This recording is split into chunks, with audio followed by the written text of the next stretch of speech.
Halo teman-teman semua, balik lagi nih sama kami dari Remaja KPAR. Hari ini kami bakal ngebawain podcast baru buat kalian semua. Podcastnya tentang apa sih? Untuk kali ini kita akan ngebahas seputar derita anak sulung. Siapa aja nih dari kalian yang jadi anak sulung di keluarganya? Bisa banget buat dengerin podcast ini ya. Nah, untuk kalian semua yang jadi anak sulung atau buat yang punya kakak, pernah nggak sih kalian ngerasain perbedaan antara jadi kakak sulung sama jadi adik tuh gimana? Terus, pernah nggak sih kalian yang jadi kakak sulung tuh ngerasa adiknya lebih disayang? Atau beban yang kalian tanggung tuh lebih berat dari adik kalian? Di sini, kita bakal mengenal lebih lanjut mengenai peran anak sulung. Pada penasaran nggak sama hal apa aja sih yang dialami kalau jadi kakak sulung? Ayo iyain. Kalau penasaran, di sini kami udah ada hasil wawancara yang bakal menceritakan pengalaman kakak sulung dari perspektif anak sulung itu sendiri dan bahkan juga ada yang dari perspektif adik loh. Wah, gimana aja tuh?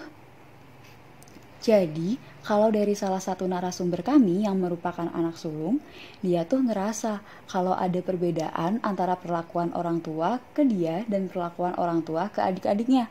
Perbedaan yang paling mendasar tuh adalah disuruh ngalah gitu sama adiknya. Terus, orang tua dia juga memberikan ekspektasi atau harapan tertentu ke dia. Tapi dia sendiri ngerasa bahwa ekspektasi itu tidak diucapkan secara langsung gitu. Misalnya, kayak anak sulung kan harus ngalah dan jadi contoh untuk adiknya. Terus orang tuanya dia bakal ngomong, kamu kan udah gede, kayak gitu. Perasaan yang dimiliki narasumber atas perlakuan dan ekspektasi yang diberikan oleh orang tuanya kepada dia, awalnya tuh dia ngerasa sebel atau marah, karena kayak, kenapa sih harus aku terus yang ngalah? Kapan gedenya coba si adik ini kalau aku terus yang ngalah? Tapi lama-kelamaan, karena mungkin udah kebiasa ya, jadi udah bisa bodo amat gitu. Lalu, untuk dampak dari pola asuh orang tua yang diberikan kepada anak sulung, narasumber kami merasa bahwa dari sisi positifnya, dia bisa menjadi lebih mandiri dan bisa ngelakuin apa-apa sendiri. Yang mungkin ini dipengaruhi karena tujuan awal yang ditanamkan ke dia untuk jadi contoh untuk adiknya. Tapi dari sisi negatifnya sendiri, dia merasa bahwa dia itu jadi lebih pendiam dan memendam perasaannya sendiri gitu. Karena terbiasa untuk ngalah dan gak mau ribut, makanya dia milih untuk diem aja. Narasumber kami juga sering merasa overthinking karena takut gagal buat jadi contoh yang baik untuk adiknya. Tapi dia bisa mengatasi itu dengan memiliki prinsip dijalani aja. Jadi tetap usaha yang terbaik buat bisa ngasih contoh untuk adiknya. Tapi kalau misalkan dia gagal pada suatu hal, dia tetap gak menyerah dan mencoba untuk cari alternatif untuk memberi contoh yang lain ke adiknya. Nah, itu adalah pengalaman yang dirasakan oleh anak sulung dari perspektif si kakak sulung itu sendiri. Terus, kalau dari pandangan seorang adik mengenai kakaknya, anak sulung tuh gimana aja sih? Nah, berdasarkan narasumber kami yang merupakan adik dalam keluarganya, kakak perempuan mereka itu adalah seseorang yang strict, perfeksionis, dan suka berbagi dengan adik-adiknya, bahkan mendengarkan curhatan mereka. Namun, mereka menilai kakak mereka itu merupakan seseorang yang cukup emosional dan tidak sabaran. Mereka menilai bahwa mereka memiliki kakak yang patut dijadikan panutan. Nah, dalam pola asuh orang tua, adik-adik narasumber ini menilai bahwa kasih sayang dan perhatian yang diberikan antara adik dan kakak mereka itu sama. Orang tua mereka berusaha memenuhi kebutuhan setiap anak tanpa pandang bulu. Nah, namun pada kacamata para adik ini, mereka menilai bahwa kakak mereka itu lebih mandiri dibandingkan saudara-saudara lainnya. Dan ada juga nih beban yang dirasakan oleh kakak mereka sebagai anak pertama. Nah, berdasarkan narasumber kami, tanggung jawab yang biasanya diberikan kepada kakak mereka adalah tanggung jawab yang bersifat rumah tangga, seperti memasak, membantu membereskan rumah, dan menjadi figur yang baik bagi adik-adiknya.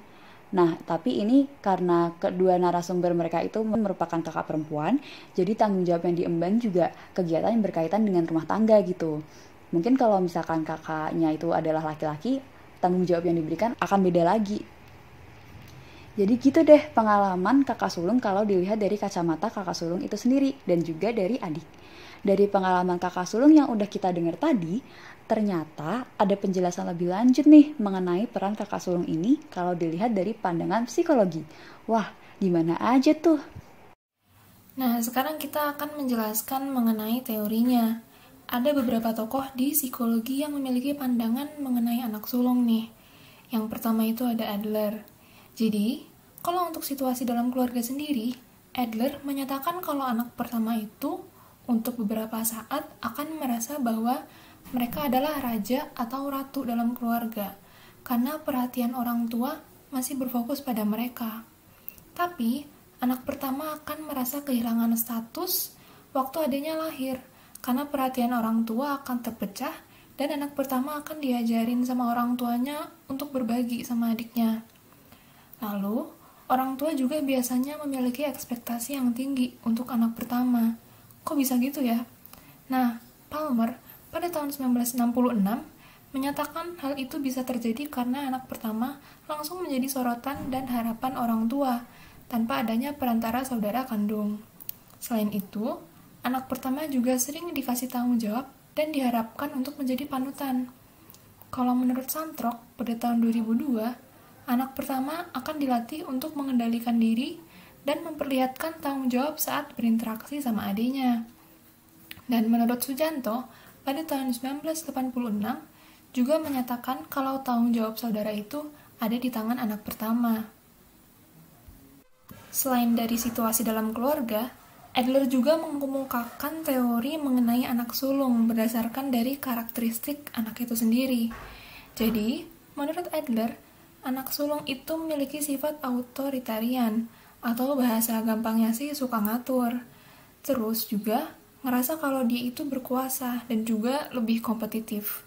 Tapi, anak sulung juga biasanya merupakan saudara yang bisa banget nih buat diandalkan. Terus bakal mau ngebantuin juga kalau dimintain tolong. Selain itu, Adler menurut anak sulung bakal mencari perhatian ke ayahnya setelah anak kedua lahir. Ini mungkin karena si ibu akan lebih sibuk untuk mengurus adiknya. Lalu, ada juga nih penelitian yang mengatakan bahwa banyak orang tua yang memberi perlakuan lebih keras saat mendidik anak pertama, sehingga hasil positifnya bisa membuat tingkat kecerdasan anak sulung lebih tinggi daripada adik-adiknya. Tapi, perlu diingat ya, kalau yang mempengaruhi kecerdasan itu bukan urutan kelahiran, melainkan pola asuh disiplin dari orang tua ke anaknya. Nah, sebelumnya udah disebutkan bahwa orang tua juga punya ekspektasi yang lebih besar untuk anak sulung. Ekspektasi ini ternyata dapat mempengaruhi beberapa aspek dan tingkah laku bagi anak sulung nih. Bisa positif, bisa juga negatif. Kalau dari sisi positifnya sendiri, ada kepuasan pribadi untuk si kakak sulung ini menjadi teladan untuk adiknya. Lalu, menurut Harlock pada tahun 1980, anak sulung lebih dapat untuk bersikap dewasa dan memiliki karir akademik yang profesional dan memuaskan. Selain itu, anak sulung juga dapat memiliki ambisi untuk sukses.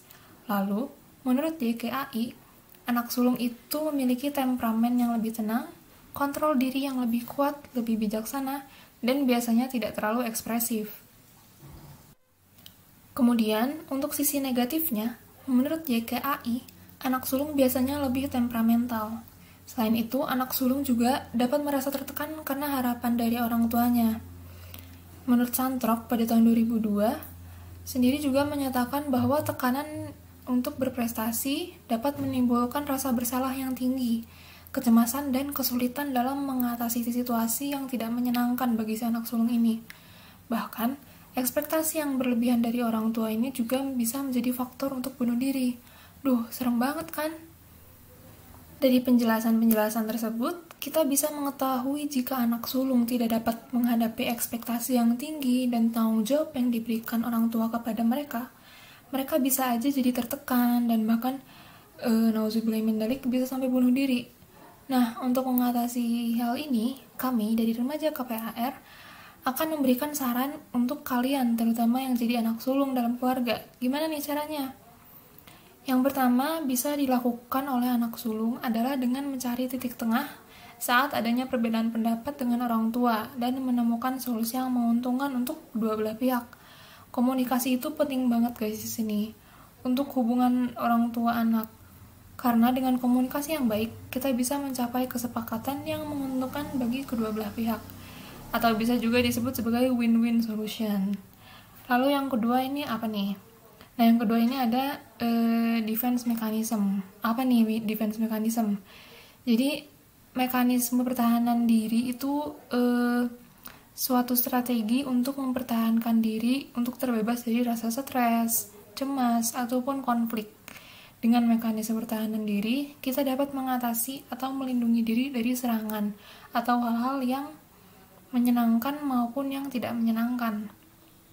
Nah, yang ketiga nih, anak sulung bisa banget buat berbagi cerita kepada orang lain yang mereka percayai. Karena dengan berbagi cerita, dengan berbagi rasa penat, maka beban yang dipikul juga akan berkurang pastinya. Sekian podcast yang bisa kita sampaikan untuk hari ini. Semoga podcast ini bisa berguna untuk kalian, terutama buat yang jadi anak sulung di keluarganya. Terima kasih dan sampai jumpa lagi di kesempatan berikutnya. Dadah!